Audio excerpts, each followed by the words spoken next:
the bomb that for a long time she has resisted. Harry and Meghan are incredibly nervous about the possibility of a tell-all memoir from Sarah Ferguson. And here is Meghan Markle posting on her Instagram, oh, going to the island. That's Little St. James. And by the way, this plane, PJWIT, was flying to Little St. James, especially on that date that she posted this story. Reports from Radar Online suggest that several publishers have approached Sarah Ferguson about the possibility of releasing a new tell-all book. According to unnamed insiders cited in the coverage, such a project could potentially offer her significant financial security if a deal were finalized.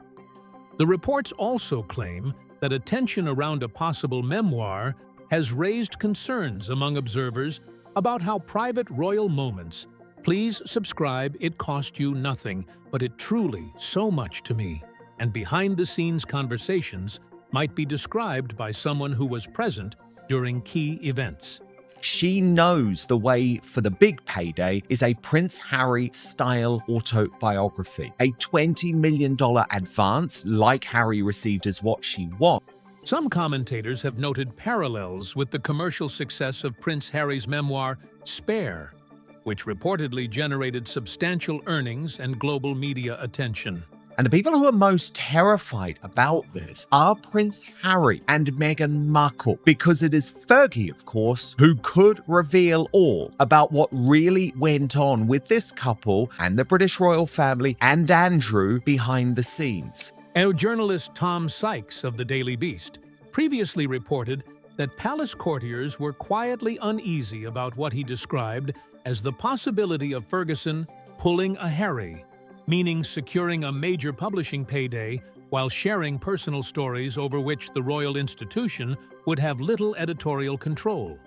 Some media reports also point out that even if certain U.S. publishers are not currently pursuing such a project, opportunities in other markets, including the UK or Australia, could still emerge. As far as we know, this is a real email. This is in the Epstein file, yet nobody's touching it. It is very telling, again, how the mainstream media is refusing to address this. That memoir, or a memoir of that scale, would, of course, revisit some of the most controversial moments in royal history, including the fallout from Brexit. Observers have additionally suggested that alternative formats, such as a streaming documentary or high-profile televised interview, could remain viable options depending on future negotiations. An unnamed insider, quoted by OK. Yes magazine, claimed Ferguson has been studying the media strategy used by the Sussexes. The press is completely ignoring this. The press does not want to touch the fact that Meghan was called as a witness by Virginia Roberts, who said that she was a close associate of Prince Andrew. And of course, it's not in anybody's best interest to have Meghan Markle testify, because they know that she knows a lot. And this is why this woman is flaunting her impunity around, or feels untouchable. Beginning with a televised interview, followed by streaming collaborations, and ultimately culminating in a headline-generating book release. According to that account, she may view this sequence as a proven method for both reshaping public perception and securing long-term financial stability. The same source alleged that Ferguson is considering a similar multi-step approach as she navigates her current position outside the core circle of working royals. If such plans were ever realized, commentators say they could create renewed media scrutiny for the royal household. She needs the cash. She thinks it's already too late for her daughters because William is slowly marginalizing them. Meghan utilized Beatrice and Eugenie to get closer to Prince Harry, and I think that that's an element of the story that Harry and Meghan leave out. Some reports suggest financial considerations may be a significant factor influencing her decisions. Another aspect attracting attention in media discussions is the historical relationship between Meghan Markle and Princess Eugenie. Various royal biographies and reports have described the two women as having formed a genuine friendship during Meghan's early years within the royal family. In Finding Freedom, author Omid Scobie wrote that Eugenie reportedly described Meghan as just the tonic for Harry. Eugenie not only went to the Super Bowl with him, we've seen her in Montecito with her husband having dinner with Harry and Meghan. Eugenie lived in Frogmore Cottage amongst their things, amongst Meghan's journal. Media accounts at the time also noted that the couples were seen socializing together, including double dates and a reported trip to Lake Como that attracted press interest due to its high-profile guest list. And the dynamic appeared to evolve further in 2020 when Harry and Meghan relocated to California. During that period, Princess Eugenie and her husband Jack Brooksbank briefly stayed at Frogmore Cottage, the residence previously renovated for the Sussexes. Observers described the arrangement as notable, given the wider tensions surrounding the couple's departure from royal duties. Because Eugenie is Ferguson's daughter, some commentators suggest that any future revelations from Ferguson could indirectly intersect with people who were once part of Meghan's trusted circle.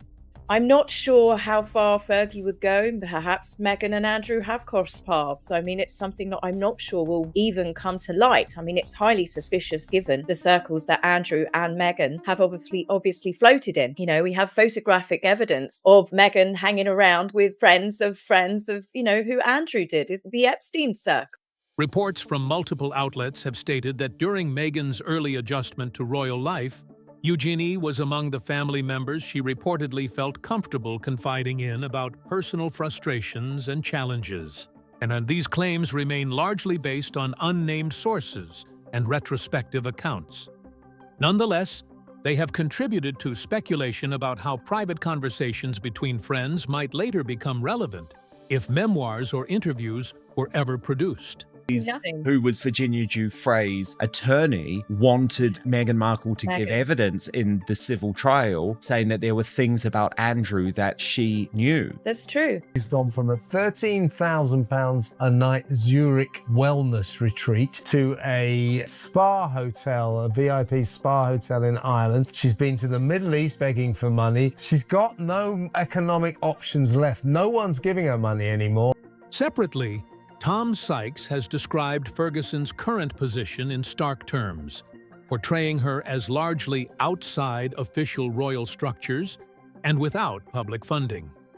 Media coverage has also revisited past controversies involving her former husband, Prince Andrew, including scrutiny related to his past associations. Financial pressures have also been mentioned in some reports. I believe that Andrew and Meghan have crossed paths. Meghan was friends and going on holidays with Epstein's girlfriend. There's no way that you can't tell me Meghan wouldn't have got an invite through some of her friends to attend the big lavish parties that Epstein was known for throwing with lots of girls, some professional, some not, some models, some D-list cable TV actresses desperate for... Several outlets have noted that Ferguson's business ventures have faced difficulties over the years, while others claim she has relied on stays in high-end wellness facilities such as Paracelsus Recovery, where treatment costs are reported to be extremely high. These claims are typically sourced to anonymous insiders and have not always been independently verified. You know, so there is a good chance that Meghan does know something about Andrew because she never said anything. Harry never said anything with all of their attacks. And it makes you think, why? Why did they protect Andrew? And it might be because Andrew could have fired back and said that he does, in fact, know Meghan. You know, it could be a real tit-for-tat moment. Coverage has further suggested that she has spent time moving between private residences and retreats while navigating ongoing personal and financial challenges. Supporters argue that such reporting often exaggerates difficulties, while critics view it as evidence of mounting pressure. Historically, Ferguson has not avoided public controversy when sharing her perspective. Have been lied about for a series of years, how hurtful that is. So imagine that for over a period of months and years, and you know that it isn't true. I think it's very important to shift this idea that play the opposite and make sure you can be taken seriously. My point in all of this is that no matter what you look like, you should be taken seriously. In 1996, shortly after her divorce from Prince Andrew, she released her memoir, My Story, which included candid anecdotes about royal life. And one widely discussed passage described borrowing shoes from Princess Diana and later discovering she had developed plantar warts, a detail some commentators said strained their relationship. Observers frequently cite that episode as an example of Ferguson's willingness to publish personal stories that may make royal circles uncomfortable.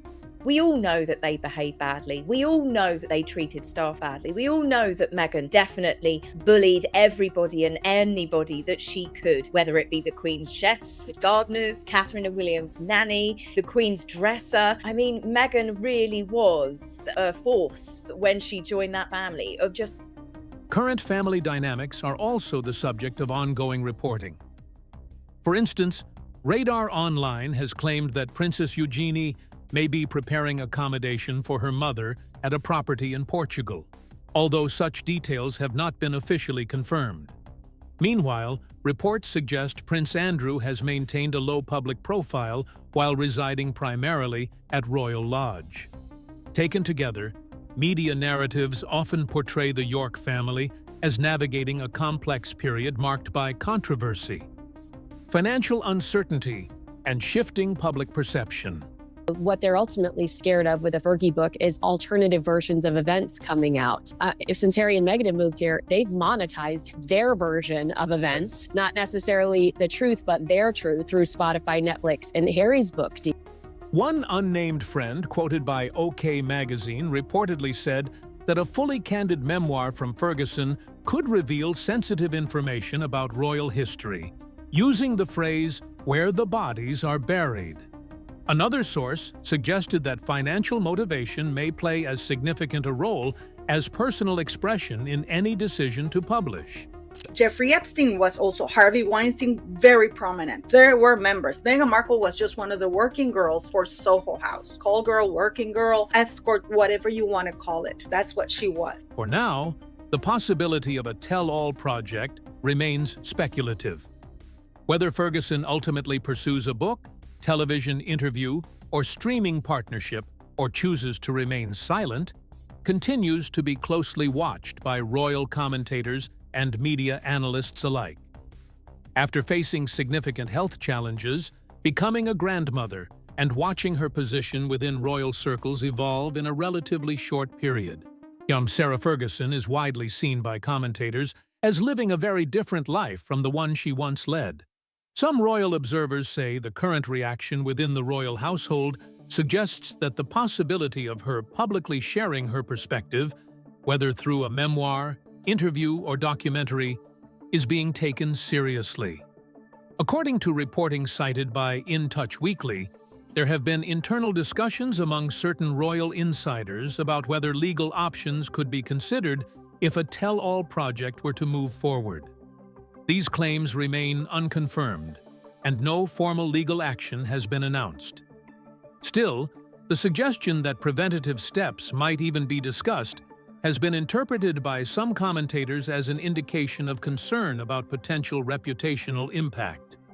The same report alleged that Prince William has begun creating more visible distance from parts of the York branch of the family. Jeffrey looks very forward to hosting dinner on November 30th at 8 p.m. at Martin Novak's Institute located at 1 Braddles Square, Suite 6. Please have the guests call or Corinna on their cell as the guest approaches the Institute so they can come down and let them in. Thank you, Leslie, assistant to Jeffrey Epstein. Unnamed sources claimed that Princess Beatrice and Princess Eugenie have appeared less frequently at certain high-profile royal events in recent years, including occasions such as Royal Ascot. There has been no official confirmation that any formal exclusion policy exists, but royal watchers often interpret attendance patterns as signals about shifting roles or priorities. Royal biographer Andrew Lowney, speaking to the Daily Express, offered a controversial opinion that the princesses could eventually be expected to rely less on their royal titles as their public lives evolve. And he suggested that changes in marital status and career paths can naturally influence public interest and visibility, a perspective that reflects broader debates about the future shape of the monarchy rather than any confirmed institutional plan. These discussions have become particularly relevant in media narratives because of the reported past friendship between Meghan Markle and Princess Eugenie. Commentators note that if the York family's formal standing were to change further, questions could arise about how much incentive there would be to maintain discretion regarding private royal experiences. This remains speculative, but it is a theme that frequently appears in royal coverage. Observers also point out that Sarah Ferguson has already spent many years outside official royal duties, while scrutiny surrounding Prince Andrew has affected public perceptions of the wider York family. Some analysts believe that if Princess Eugenie's role within royal structures were to diminish, the balance of influence and loyalty dynamics could shift, although such outcomes are uncertain and depend on many factors. Within this context, some royal watchers suggest Meghan Markle could be monitoring how events unfold. The reason often cited is that any future memoir or interview from Ferguson might revisit well-known royal controversies. One example frequently mentioned is the reported disagreement over bridesmaids' dresses before the Sussex wedding. During the Oprah with Meghan and Harry interview, Meghan described the episode as emotionally difficult, while royal writers such as Valentine Lowe later reported that palace staff accounts presented a different version of events. The palace reviewed the situation internally, but detailed findings were never made public. Because Princess Eugenie was socially close to Meghan during that period, commentators speculate that private conversations may have taken place that never entered the public domain. If such recollections were ever shared secondhand in a memoir, they could introduce alternative interpretations, though it remains unclear whether any such material exists. Another issue sometimes revisited in this context involves workplace bullying allegations raised by palace staff in 2018. A formal complaint was reportedly submitted by communications aide Jason Nauf. The Sussexes strongly denied the claims, and while an internal review was conducted, its conclusions were not released publicly. Analysts note that individuals close to both Meghan and palace staff at the time may have heard different perspectives, which contributes to ongoing speculation about how future accounts could frame that period. There has also been continued discussion about the timeline surrounding the Sussexes' decision to step back from royal duties, often referred to as Megxit. Harry and Meghan have described the move as a response to feeling unsupported and under intense media pressure. However, biographies including Finding Freedom by Omid Scobie mention that conversations about alternative roles may have taken place earlier than the public announcement. If private discussions were shared within trusted friendship circles at the time, or some commentators believe a memoir could present the transition as more strategically planned than previously portrayed. Another frequently referenced element is the pair's connection to London's Soho House social network before their relationship became public. Executive Marcus Anderson has often been credited in media reports with facilitating introductions. More broadly, elite membership networks from that period have received renewed attention in coverage examining social influence and celebrity connections. There is no evidence of wrongdoing linked to Meghan in this context, but analysts note that memoirs often explore social dynamics and personal interactions in detail. Recent reporting has also suggested that some U.S. publishers were hesitant about early memoir proposals from Sarah Ferguson, as reportedly valuing the project at around $2 million. By comparison, Prince Harry's memoir Spare was widely reported to have secured advances closer to $20 million. According to media speculation, Ferguson may have initially sought a higher figure than publishers were prepared to offer. Commentators note that negotiations in publishing often evolve, particularly if manuscripts include compelling insider perspectives. If a future book were to claim new insights into events such as wedding preparations, private family discussions, or early strategic planning by the Sussexes, analysts say it could quickly dominate royal news cycles. The significance would lie not in rumor alone, but in the possibility of a second narrative emerging from someone connected, indirectly, to key relationships at the time. For now, however, the idea of a memoir remains hypothetical. Sarah Ferguson's potential role in shaping future royal discourse is uncertain, but her unique personal connections continue to make her a figure of interest in ongoing media analysis.